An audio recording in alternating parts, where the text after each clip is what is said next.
Pak, saya akan melakukan praktik supervisi akademik kepada teman sejawat, di mana sini saya meminta izinnya Pak Rinto untuk menjadi guru yang akan saya supervisori gitu Pak. Silakan nanti Bu Ana untuk melakukan supervisi terhadap teman sejawat Pak Rinto agar untuk tugas yang terkait dengan aksi nyata di program Guru Penggerak bisa dengan baik seperti itu.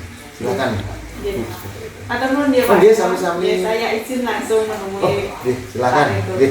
Atau nuhun. Sami-sami Bu Ana. Halo Pak Rinto, selamat pagi. Selamat pagi Bu Ana, bagaimana Bu? Ya, alhamdulillah. Sehat ya Pak Rinto? Alhamdulillah sehat Bu. Ya. Gimana Bu? Gini Pak Rinto, kemarin dulu kan kita pernah ngobrol ya terkait saya akan melakukan pra observasi di kelasnya Pak Rinto. Nah, saya akan melakukan supervisi akademik. Nah, apakah Pak Rinto nanti bersedia? Oh iya, terima kasih Bu Ana. Oke. Jadi hari ini kita pra observasi dulu berarti ya Bu Ana? Iya. Ya, oke. Saya bersedia Bu untuk diobservasi oleh Bu Ana. Semoga nanti dalam proses supervisi akademik yang dilakukan oleh Bu Ana bisa memberikan masukan terhadap apa-apa yang dalam lakukan di kegiatan pembelajaran yang sesuai dengan kurikulum Merdeka. Kalau Ibu tidak keberatan, besok saya ada jadwal di kelas 10F jam 10F ya, 10F jam ke 9.10 jadi di jam terakhir.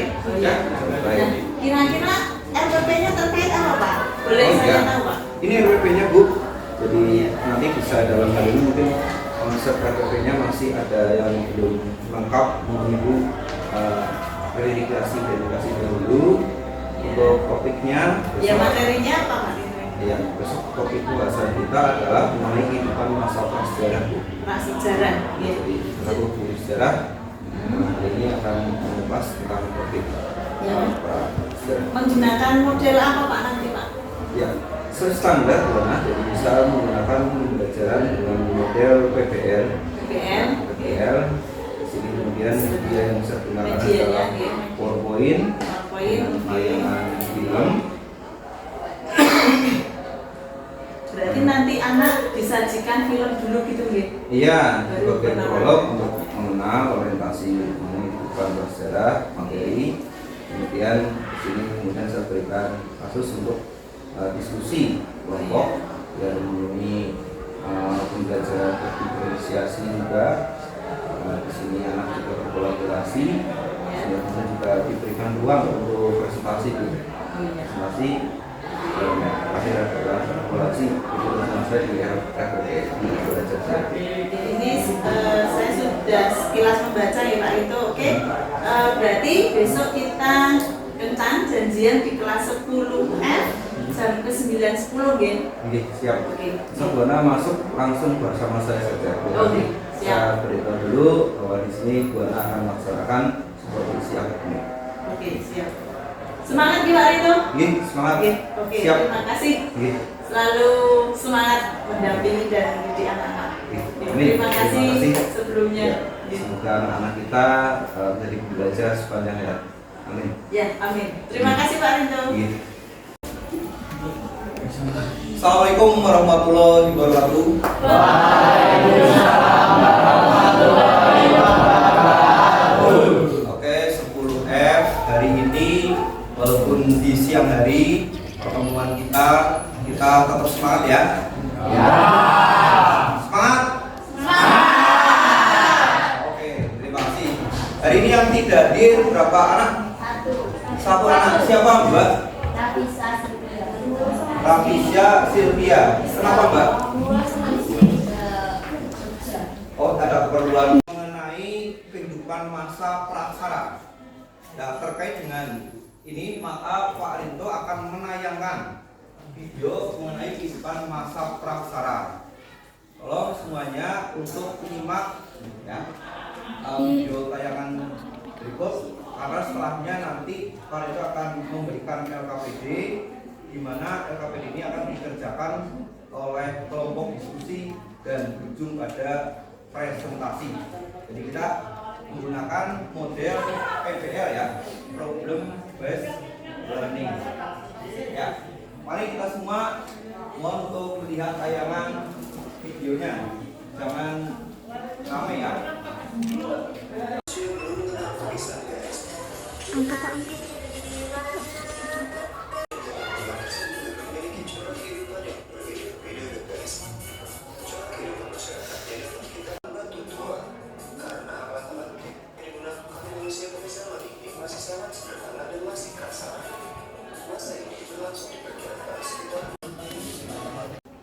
Oke semuanya, kelas 10F setelah melihat tayangan mengenai kebudayaan dan kehidupan manusia praksara.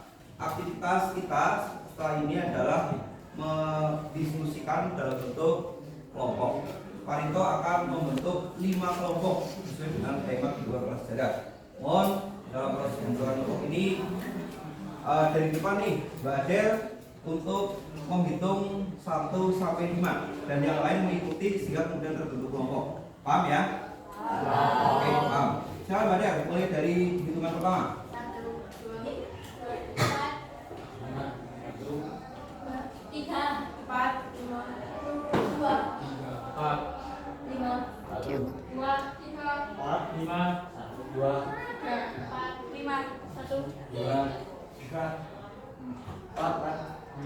5, oke, pas dalam hal ini silakan langsung menuju ke kelompoknya masing-masing. Dimulai.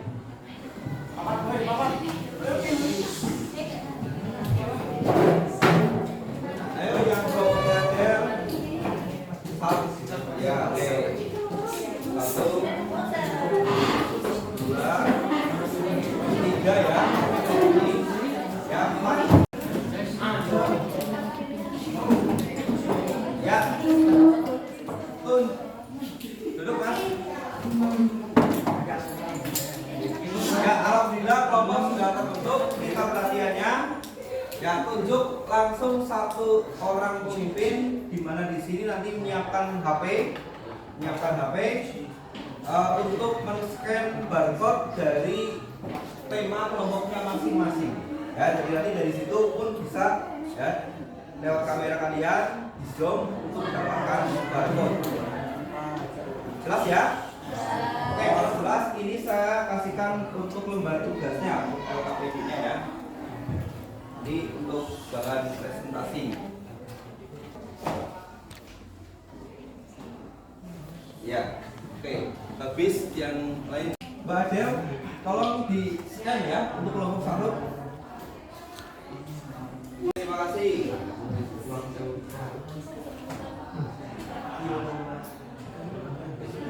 Kelompok 3.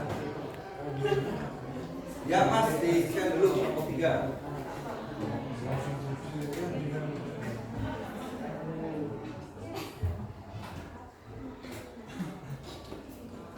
Oke, sambut ya. Oke, semuanya sudah menyekan. Sekarang mulai yang mengerjakan dari soal yang muncul di LKPD. Di dalamnya sudah di-scan, sudah ada soal. Monggo mulai berdiskusi. Assalamualaikum warahmatullahi wabarakatuh. Waalaikumsalam warahmatullahi wabarakatuh. Berdirilah kami di sini ingin mempresentasikan hasil diskusi kami dari kelompok 1.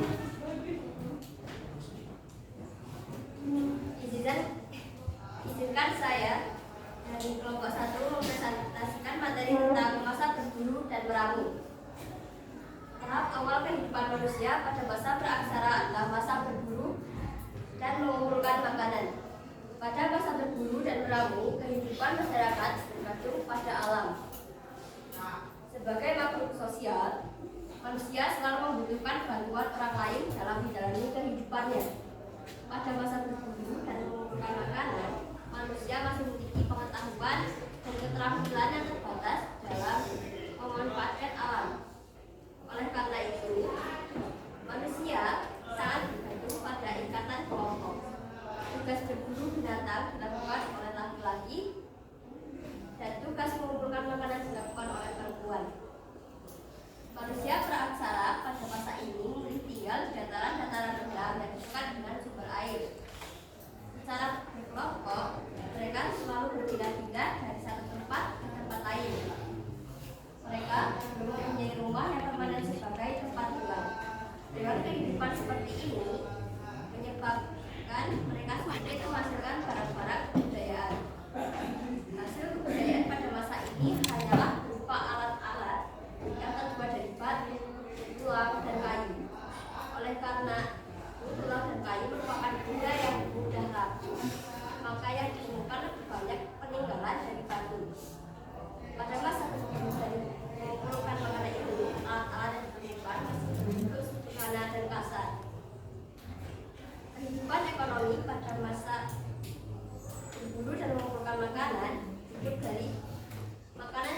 api? Izinkan saya menjawab pertanyaan dari Fajar. Cara manusia purba membuat api adalah dengan cara menggeserkan batu dengan benda lain yang dapat menghasilkan percikan api. Ya, itu jawabannya. Terus apa fungsinya api bagi manusia purba? Fungsi api untuk manusia purba adalah untuk memasak, untuk menghangatkan tubuh, untuk pencahayaan, dan juga untuk melindungi diri dari binatang buas. Baik, kasih apresiasi.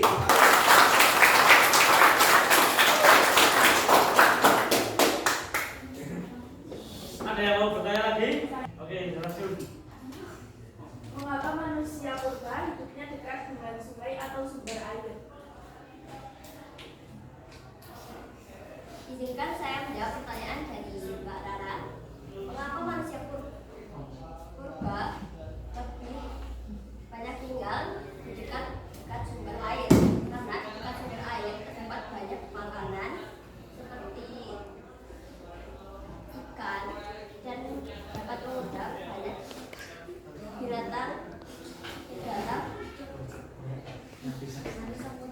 mencari makanan. Ya intinya di dekat sungai bisa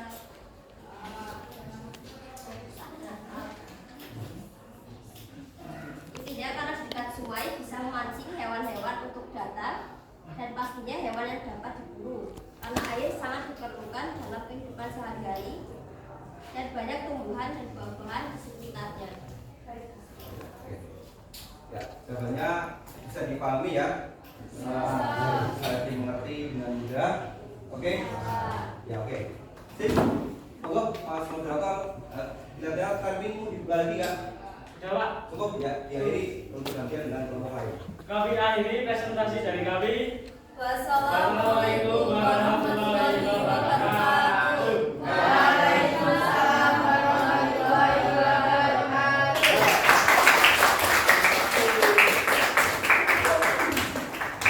Terima kasih semuanya pada kelompok yang sudah tampil. Ini adalah suatu kesuksesan dalam pembelajaran, di mana diskusi kelas itu muncul pertanyaan yang bagus dan kemudian juga dijawab dengan baik oleh kelompok yang presentasi. Dengan ini maka kita akhiri sebagai penghujung dari proses pembelajaran hari ini. Sebagai bahan refleksi, evaluasi, mungkin ada penanya-penanya yang dalam hal ini masih penasaran ya terkait dengan hal tertentu yang belum dijawab oleh panelis. Silakan, mungkin ada yang mau bertanya tentang hal mengenai kehidupan prasejarah.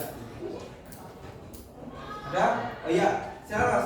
Pertanyaannya apa, Mas? Apa manfaat dari kita mengetahui cara hidup manusia praksasa? Oke, terima kasih. Ya.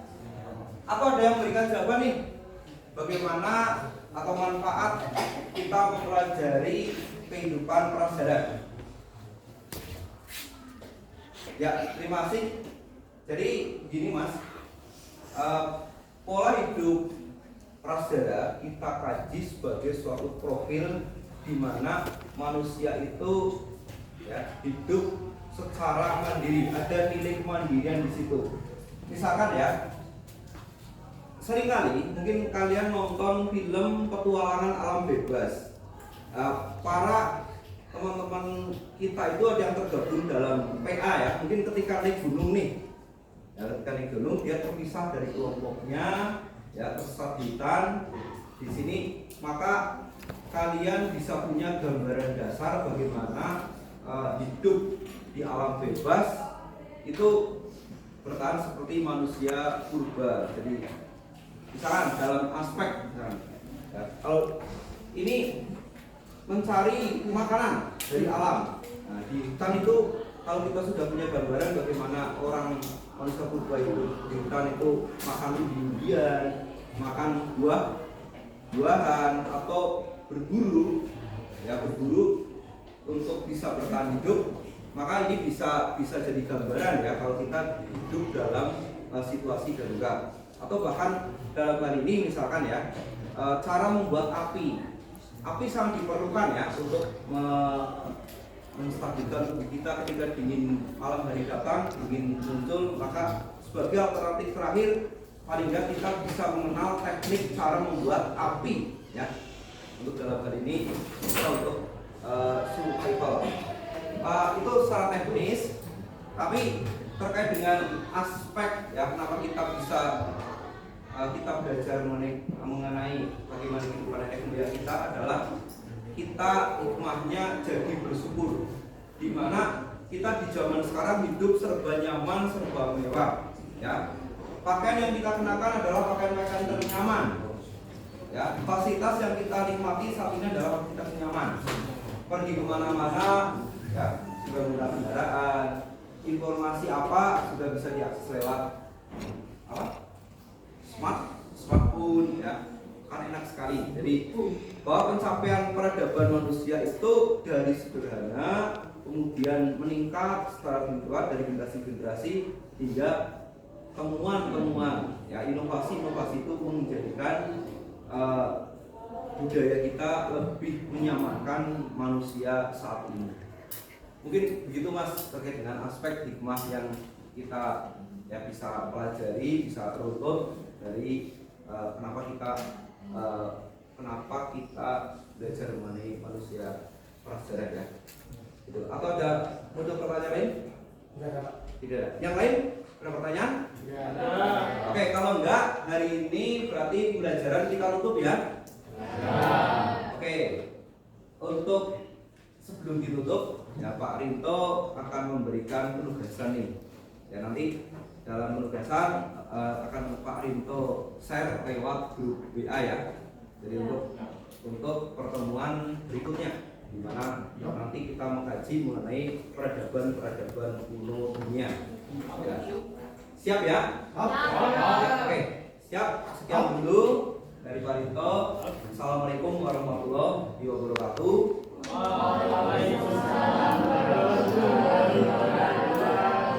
Oke, siap. Terima kasih. Halo Pak Rinto, assalamualaikum. Halo, juga Bu Ana. Waalaikumsalam warahmatullahi wabarakatuh. Gimana kabarnya Pak Rinto hari ini? Alhamdulillah Bu, hari ini jam saya padat sekali, hingga cukup menguras energi. Ada apa Bu? Oh ya, mohon izinnya ya Pak Rinto. Kemarin kan saya sudah mendampingi Pak Rinto di kelas. Nah, sekarang mohon izinnya untuk melakukan wawancara pasca observasi akademis. Apakah Pak Rinto bersedia? Oh ya, bersedia. Baik Bu, boleh saya siap untuk melaksanakan wawancara dengan Bu Ana mengenai supervisi akademik yang diperhatikan di school kemarin. Ya, hari Selasa jam ke 9.10. Ya. Ya benar ya, di Betul. kelas 10N kalau nggak salah catatan saya. Ya. Membicarakan mengenai hasil supervisi akademik yang kemarin Pak Rinto, hari Selasa saya kepingin mereview, kita bareng-bareng mereview terkait perangkat modul ajar yang Pak Rinto gunakan di kelas 10N yang dilaksanakan pada pra-observasi. Ya. Jadi pra pembelajaran modul ajar yang saya susun dalam rencana praktek pembelajaran di kelas 10F itu kemarin materinya topiknya adalah kehidupan prasejarah Indonesia. Saya mencoba dalam penyusunan modul ajar ini bisa detail, artinya dalam hal ini satu aspek-aspek yang memang harus dipenuhi. Pertama dalam ini adalah penggunaan model. Jadi mari kita mempraktekkan model PBL dan kemudian menggunakan media pembelajaran di film untuk perangkat pengetahuan awal visual mengenai kehidupan prasejarah Indonesia. Kemudian ada melakukan RKPD dalam hal ini bisa dijadikan bahan permasalahan yang diciptakan secara kelompok, menggunakan siswa untuk presentasi kelas, dan dari situ muncul sifat kritis gitu. memang saya susun sesuai dengan kebutuhan pembelajaran dan juga dari produksi pelajaran para siswa itu kita diminta untuk mewujudkan siswa yang kritis dan kreatif. Perencanaan yang saya susun itu dan mulai saya praktekkan saya coba dalam arti yang konsisten walaupun sebenarnya ini situasional. Jadi dalam pengalaman saya selalu dalam perencanaan modul ajar itu tidak selalu sama persis ketika dihadapkan pada kelas yang berbeda, dan itu juga tidak akan hasil sama persis jikalau dalamnya diterapkan pada jam pembelajaran yang berbeda. Jadi antara jam pagi dengan jam akhir, siang, jam sore itu nanti hasilnya akan berbeda terutama dengan semangat itu. Ya, karena semangat anak sudah mulai mengendor ya Pak. Kalau pagi kan anak masih semangat, ya masih stres, walaupun ada tayangan hiburan, pasti anak juga antusiasnya berkurang dibandingkan yang pelajaran yang awal. Itu yang dalam hal ini pra-observasi yang dilaksanakan, mengoreksi, menelaah isi belajar saya. Ibu telah melihat dan juga dalam praktek proses pembelajaran juga telah melihat di sekolah. Ya, saya melihat modul ajar yang Pak Rinto susun itu memang sudah lengkap Pak Rinto, bagus sekali, dan itu bisa menjadi referensi mungkin ya untuk teman-teman yang lain. Lengkap, dan pada saat proses pembelajaran di kelas juga Pak Rinto juga sudah aktif, anak-anak juga aktif dalam merespon pertanyaan-pertanyaan yang Pak Rinto berikan, baik Pak Rinto yang memberikan ataupun di kelompok. Nah itu sudah bagus dan berjalan sesuai dengan alur yang dicantumkan pada ini modul pembelajaran. Ada lagi Pak Rinto. Menurut Pak Rinto, apakah sudah sesuai antara rencana pembelajaran dengan praktik pembelajaran yang Pak Rinto lakukan kemarin? Iya, saya usahakan Bu. Jadi dalam hal ini kita berfokus pada langkah-langkah inti pembelajaran, sintaksnya atau langkah-langkah dari setiap tahap belajar itu bisa mungkin. Karena di situ adalah inti di mana sebuah perencanaan bisa diaplikasikan dan kita mungkin bisa menilai dalam artian proses dalam siswa itu baik yang sifatnya formatif dalam pelaksanaan ini kan perlu nih dalam artian mereka aktivitasnya apa saja, kemudian kita observasi, kita berikan penilaian masing-masing ini, dan juga kontrol yang lain adalah nanti akan berhubungan dengan penilaian soal yang sumatif itu. Harus ada. Ya, berarti harus sesuai dengan apa yang dikemukakan, apa yang dituliskan dalam catatan modul ya Pak Rinto, harus sesuai. Ya. Ya. Terus lagi Pak Rinto, apakah ada sisi lemah atau hal yang perlu ditingkatkan dalam pelaksanaan pembelajaran kemarin dan besok yang akan Pak Rinto lakukan seterusnya? Itu apa saja yang menurut Pak Rinto masih ada sisi lemah? Ya, terima kasih Bu.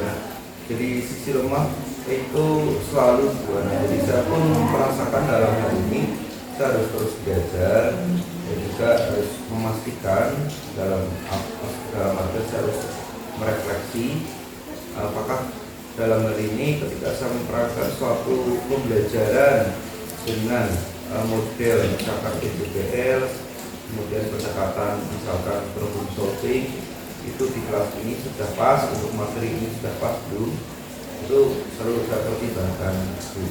Jadi kadang kita memerlukan model, cara, tindakan, treatment yang berbeda untuk masing-masing kelas, dan juga seperti yang saya katakan tadi di posisi juga jam belajarnya juga itu harus dipertimbangkan.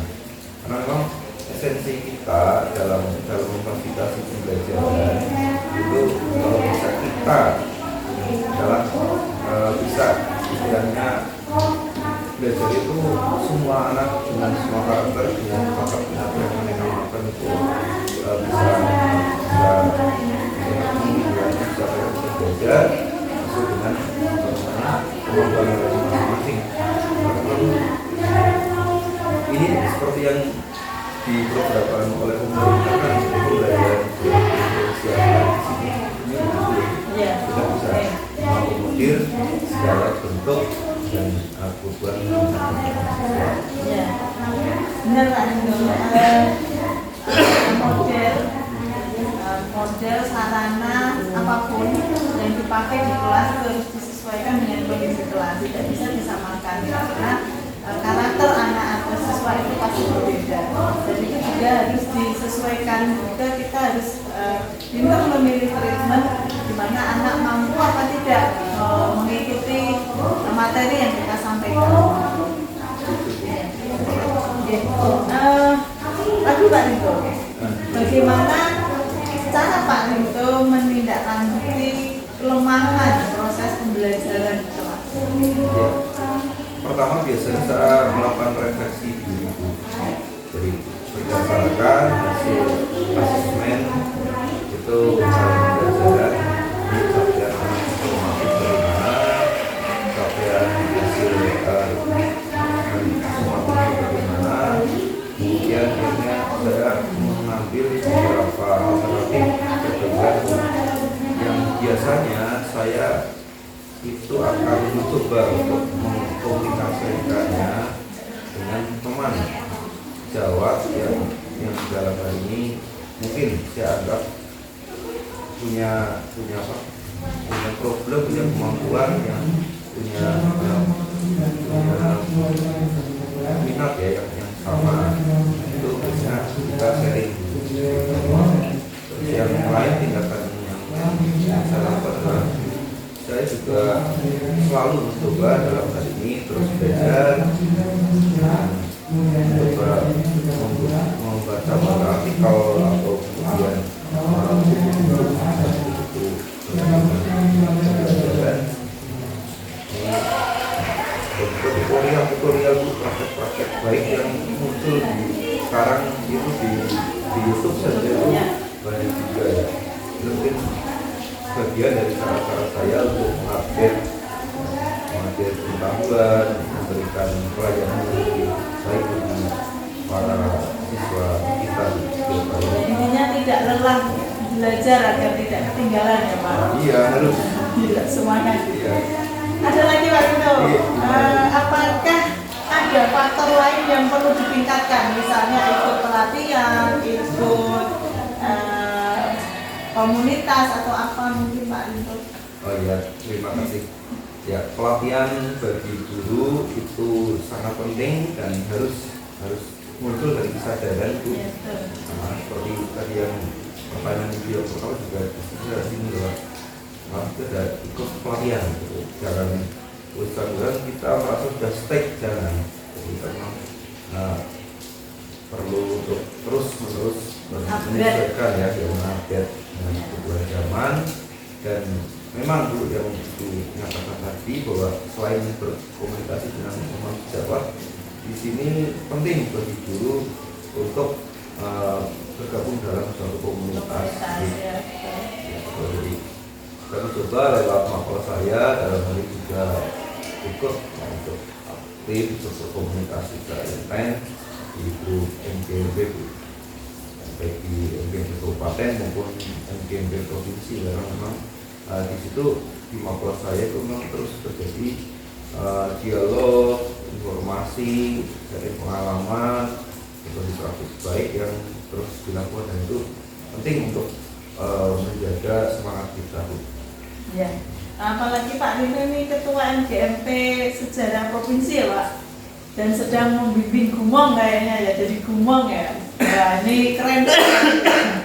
Jadi bisa menularkan ilmunya tidak hanya kepada siswa tapi kepada teman-teman sejawat lainnya.